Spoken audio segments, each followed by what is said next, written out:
दोस्तों, अगर आप और अच्छी नींद चाहते हैं तो हमारी प्यारी सी ऐप नींद को इंस्टॉल करें। इस ऐप पर आपको एक्सक्लूसिव स्लीप स्टोरीज़ मिलेंगी और आप बिना यूट्यूब प्रीमियम के भी इन स्टोरीज़ को बैकग्राउंड में सुन सकेंगे।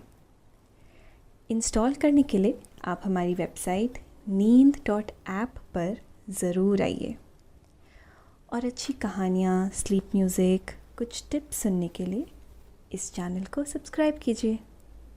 अगर आपको पायल यानी मेरे द्वारा कही गई और भी कहानियां सुननी है तो कमेंट करके मुझे जरूर से बताएं। लाइक, शेयर और सब्सक्राइब करके हमें सपोर्ट करें।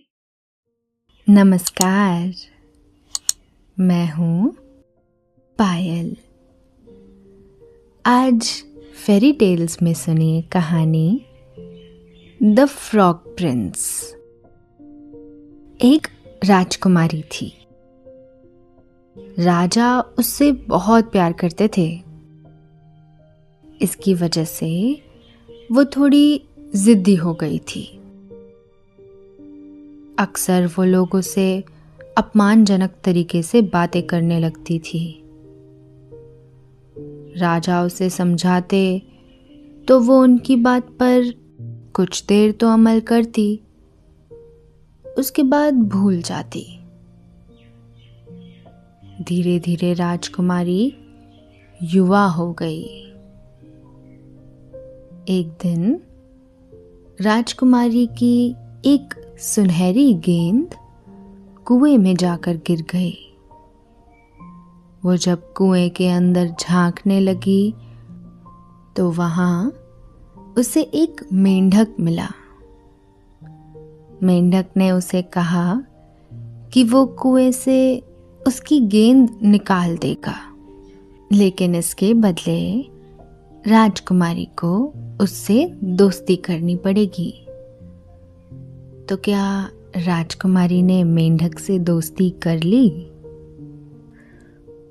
और इस दोस्ती का अंत क्या हुआ? ये कहानी हम आपको सुनाएंगे,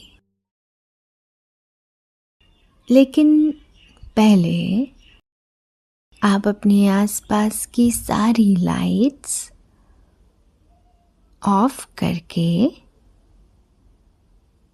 आराम से लेट जाएं। अपनी आंखें धीरे से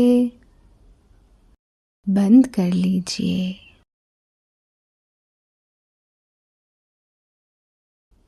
अब थोड़ा सा अपने शरीर को आराम दीजिए।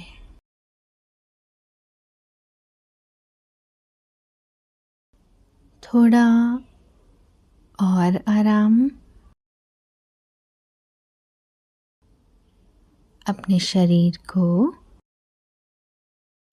बिल्कुल ढीला छोड़ दीजिए। कोई टेंशन नहीं, कोई तनाव नहीं। अपने दिमाग में चल रहे सभी विचारों को, चिंताओं को त्याग दें। एक शांति सी महसूस करें।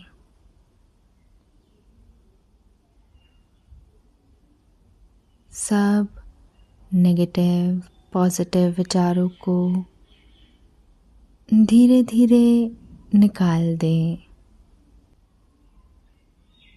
हाथों को सीधा करके अपनी कमर के साइड में रख लीजिए।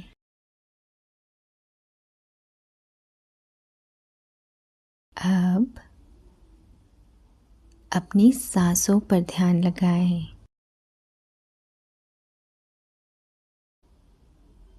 मन शांत, एकदम शांत होता जा रहा है।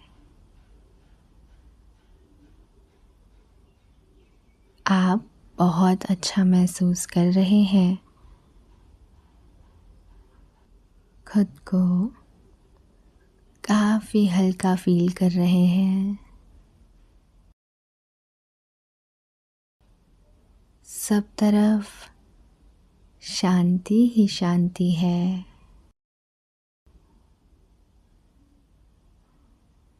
सुकून है,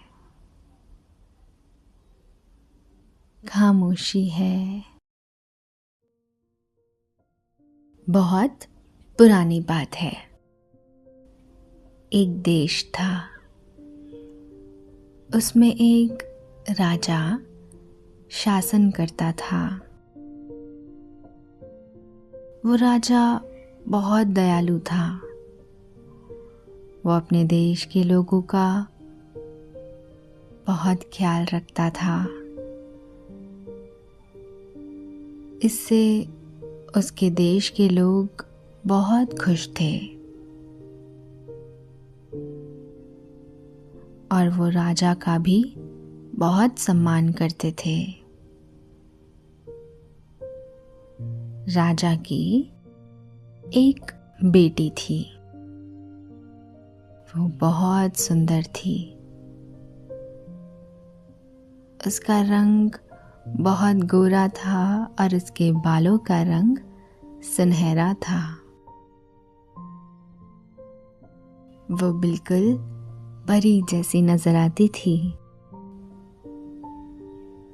राजा भी अपनी बेटी से बहुत प्यार करता था। राजकुमारी सुंदर तो बहुत थी, लेकिन उसमें एक कमी भी थी। वो लाड और प्यार से बहुत जिद्दी हो गई थी। वो कभी भी किसी का भी अनादर कर देती या फिर कोई गलत शब्द कह देती। उसकी इस कमी के बारे में राजा को पता चला। वो उसे अक्सर समझाते कि किसी का भी दिल जीतने के लिए उदार और दयालु होना चाहिए। लोगों से प्यार और सम्मान तभी हासिल किया जा सकता है जब हम खुद उन्हें प्यार और सम्मान दें। राजकुमारी पिता की बातों को बड़े ध्यान से सुनती, लेकिन वो उन बातों पर अमल जरा कम ही करती थी। धीरे धीरे राजा ने उसे समझाना कम कर दिया और सब कुछ समय पर छोड़ दिया। उन्हें यकीन था कि एक दिन राजकुमारी खुद इन बातों को समझ जाएगी। वैसे भी राजकुमारी अभी छोटी सी बच्ची थी।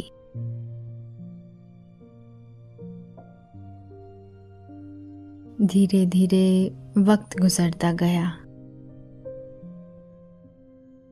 राजकुमारी बड़ी होती गई।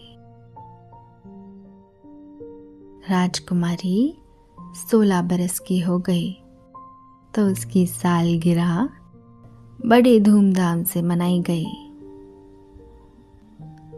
उसके 16वें जन्मदिन पर राजा ने उसे एक सुनहरी गेंद दी। वो गेंद बहुत खूबसूरत थी। ये तोहफा पाकर राजकुमारी बहुत खुश हुई। राजा ने उसे गेंद देते हुए हिदायत दी कि वो इस गेंद को बहुत संभाल कर रखेगी। वो गेंद को किसी भी कीमत पर खोने नहीं देगी। राजकुमारी ने वादा किया कि वो इस गेंद का खूब ख्याल रखेगी, वो इसे गुम नहीं होने देगी।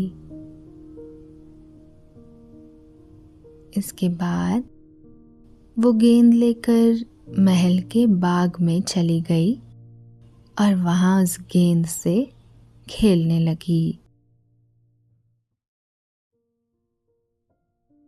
अचानक ऐसा इत्तेफाक हुआ कि गेंद उछलते हुए बाग के कोने में बने एक कुएं के अंदर जा गिरी।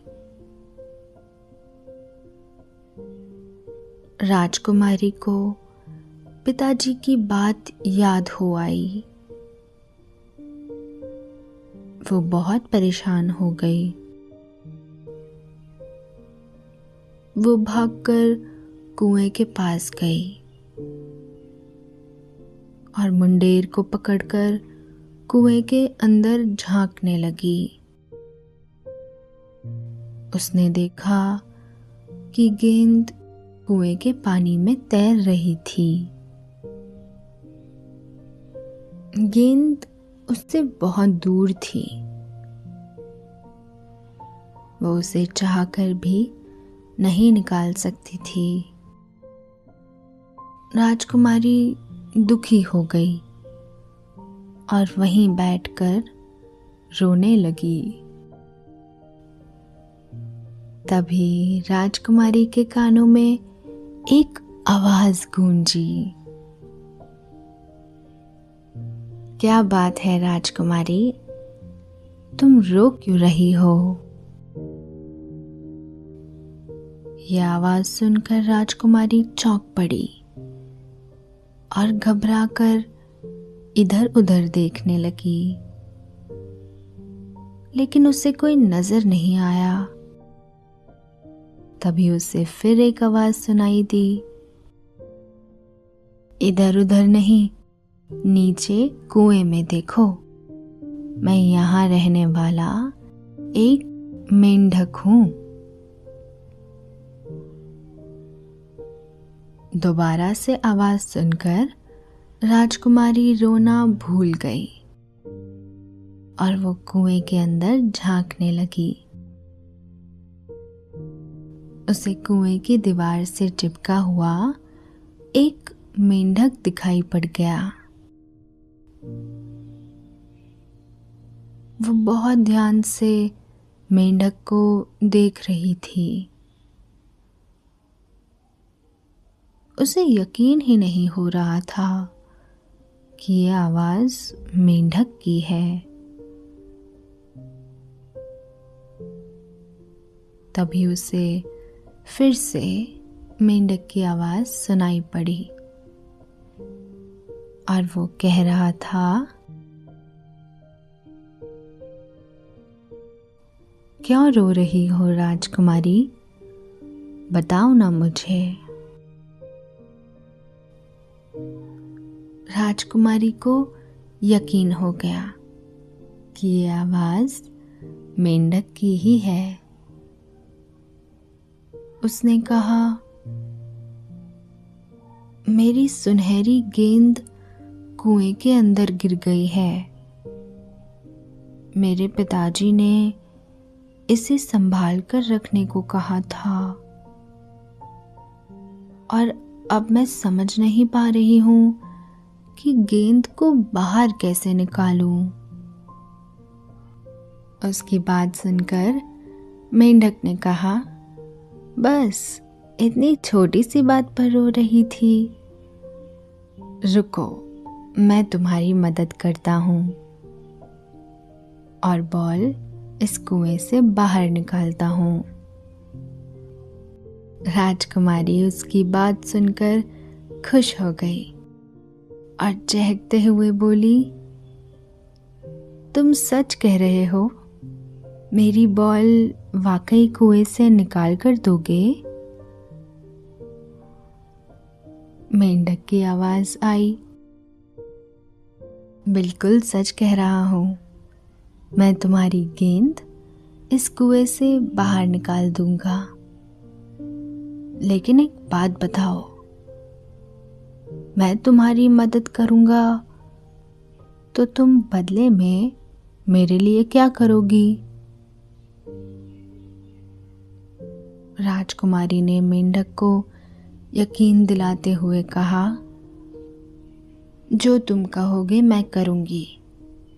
मैं इसके बदले अपना हीरो से जड़ा हुआ ये सोने का मुकुट, ये सोने का हार, मोतियों की माला या फिर अंगूठी, कुछ भी देने को तैयार हूँ। बस तुम किसी तरह से ये गेंद बाहर निकाल कर दे दो।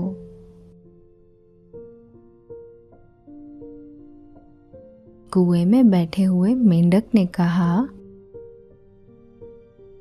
मैं तुम्हारी इन सब चीजों का भला क्या करूंगा? मुझे ये सब नहीं चाहिए। मैं बस ये चाहता हूं कि तुम मुझे अपना दोस्त बना लो। तुम मेरे साथ खेलो, मेरे साथ घूमो टहलो, मेरे साथ खाना खाओ और मुझे अपने साथ महल के अंदर ले चलो। अगर तुम मुझसे वादा करो कि तुम ये सब करोगी तो मैं तुम्हारी गेंद अभी निकाल कर तुम्हें दे देता हूं।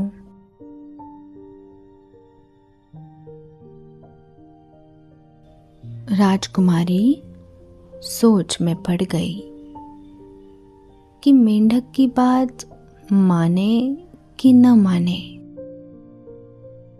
क्योंकि भला एक इंसान की मेंढक से कैसे दोस्ती हो सकती है?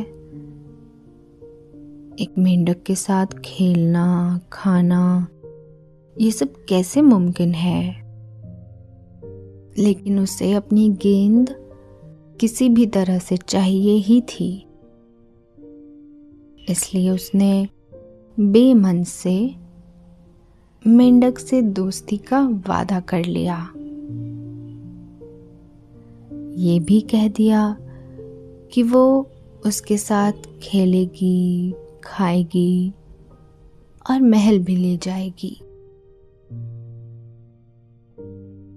राजकुमारी की बात पूरी होते ही मेंढक ने तुरंत ही राजकुमारी की गेंद कुएं से बाहर फेंक दी। गेंद कुएं से बाहर आते ही राजकुमारी ने उसे झपट कर उठा लिया और भागकर महल में चली गई। बेचारा मेंढक उसे पुकारता ही रह गया। महल में जाने के बाद राजकुमारी मेंढक और उससे किए हुए वादे को भूल ही गई।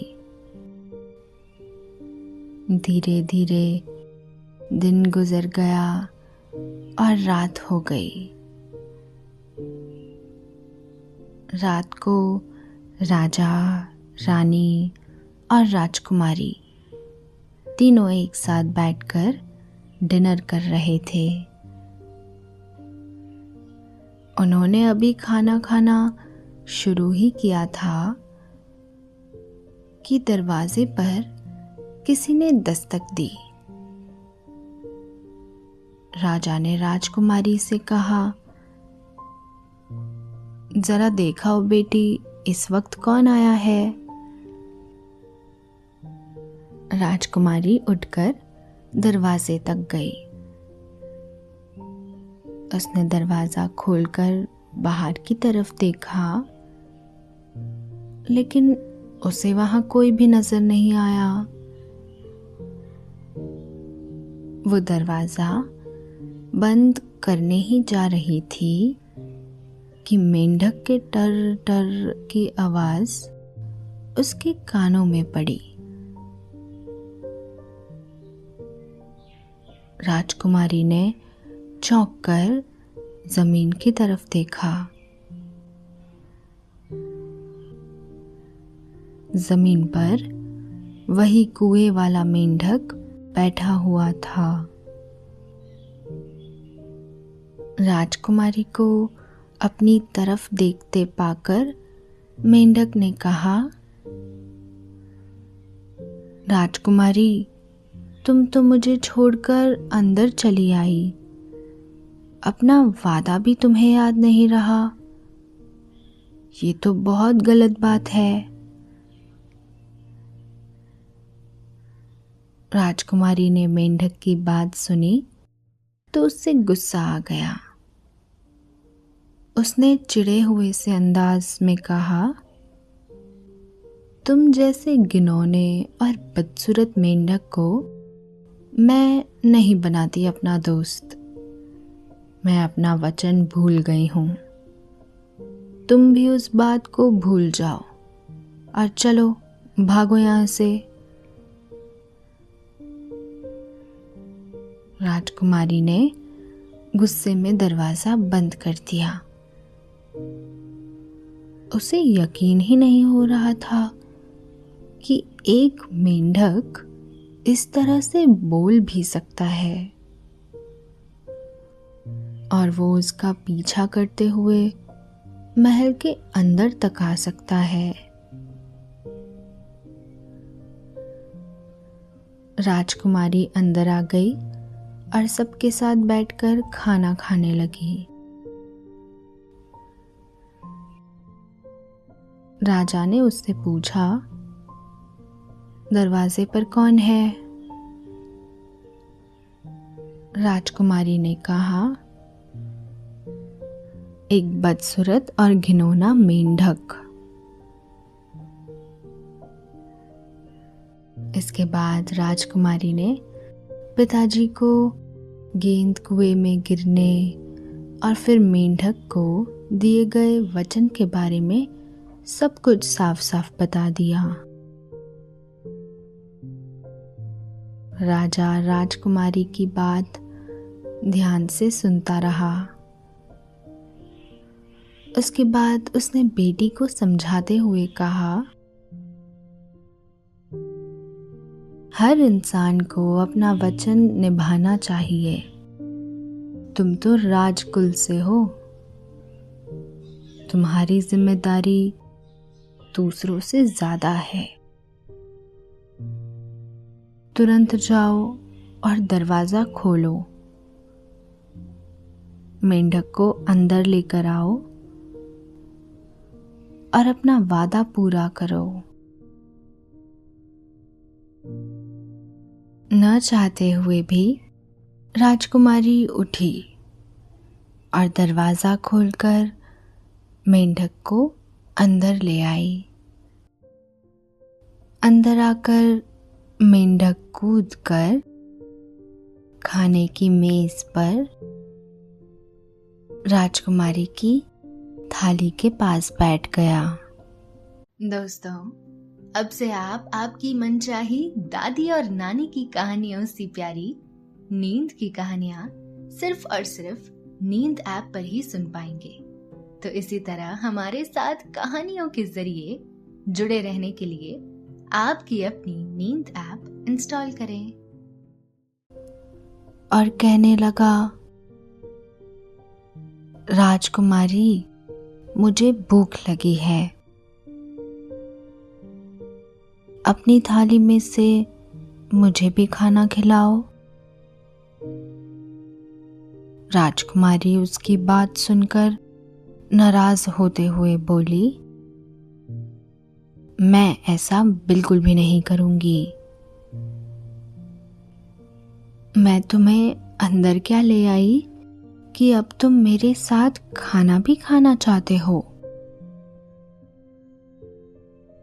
राजकुमारी के उत्तर पर राजा क्रोधित हो गए। उन्होंने राजकुमारी से कहा, तुमने मेंढक को वचन दिया है, इसलिए तुम्हें इसे अपनी थाली में से खाना खिलाना पड़ेगा। बेमन से राजकुमारी ने मेंढक को अपनी थाली में से खाना खिला दिया। खाना खाकर मेंढक खुश हो गया। भरपेट भोजन करने के बाद मेंढक बोला, अब मुझे नींद आ रही है, मुझे अपने कमरे में ले चलो। मैं नर्म बिस्तर पर सोना चाहता हूँ। राजकुमारी मेंढक को छूना नहीं चाहती थी, लेकिन अपने पिताजी के डर से वो मेंढक को अपने हाथों पर उठाकर अपने कमरे में ले आई। वहां उसने मेंढक को एक कोने में छोड़ दिया और खुद नर्म बिस्तर पर लेट गई। मेंढक ने राजकुमारी से कहा, राजकुमारी, मैं भी बहुत थका हुआ हूँ, मुझे भी अपने मुलायम बिस्तर पर सोने दो। राजकुमारी का गुस्सा बढ़ चुका था। वो उठी और उसने मेंढक को उठाकर दीवार पर फेंक दिया।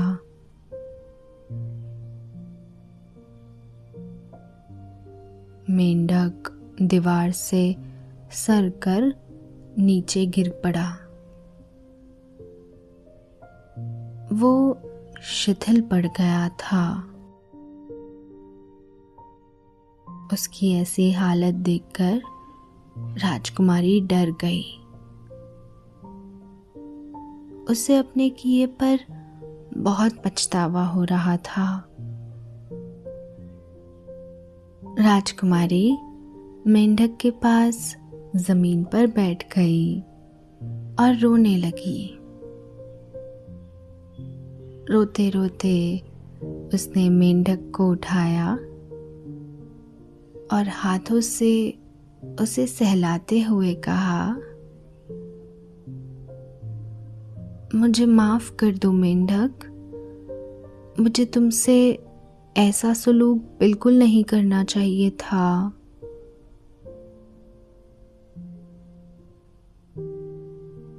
तभी अचानक एक चमत्कार हुआ। वो मेंढक एक सुंदर राजकुमार में बदल गया। अपने सामने एक राजकुमार को देखकर राजकुमारी चकित रह गई। राजकुमारी को यूं हैरान परेशान देखकर राजकुमार ने उसे बताया, मैं वन देवी के शाप की वजह से एक मेंढक बन गया था। तुम्हारे प्रेम पूर्वक व्यवहार की वजह से वो शाप टूट गया और मैं अपने असली रूप में आ गया। राजकुमारी ने उससे पूछा, तुम्हें वन देवी ने शाप क्यों दिया था? राजकुमार ने उससे कहा, मैं बहुत कठोर स्वभाव का था। निरीह जानवरों को मैं बहुत परेशान करता था। एक दिन वन में शिकार करते वक्त वन देवी ने मुझे रोका। मैंने उनका निरादर कर दिया। तब वन देवी ने शाप देकर मुझे मेंढक बना दिया। वो चाहती थी कि मैं मेंढक बनकर निरीह जानवरों के कष्ट को समझ सकूं।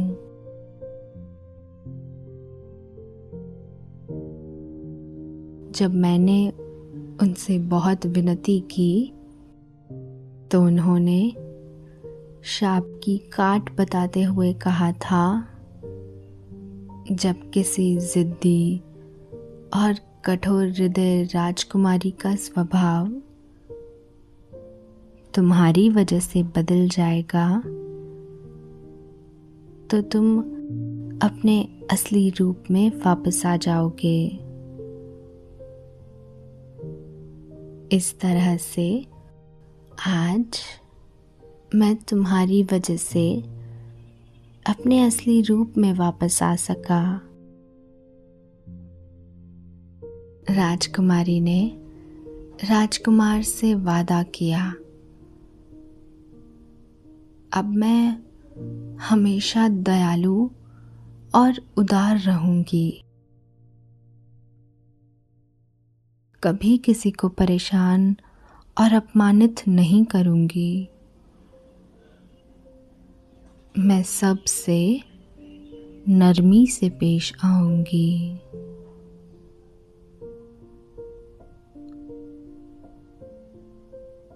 राजकुमार राजकुमारी से प्रेम करने लगे थे। उसने राजकुमारी के सामने विवाह का प्रस्ताव रखा। राजकुमारी ने ये प्रस्ताव स्वीकार कर लिया।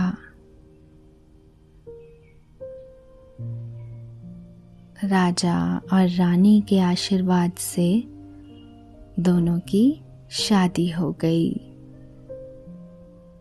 और दोनों हंसी खुशी साथ रहने लगे। इसके बाद दोनों का व्यवहार सभी के प्रति बहुत उदार और नरमी का रहा।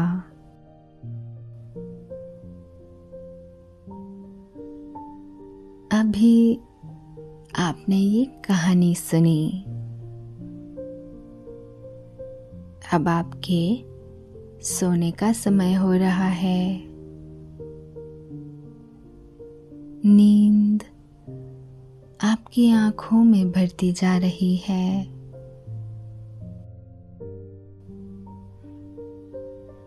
आप धीरे धीरे नींद की वादियों में उतरते जा रहे हैं, उतरते जा रहे हैं। शुभ रात्रि। किसी ने बड़ा खूब कहा है, शेयरिंग इज केयरिंग। अगर आप भी किसी को जानते हैं जिनको नींद ना आने की दिक्कत है तो उनके साथ ये कहानी जरूर शेयर करें।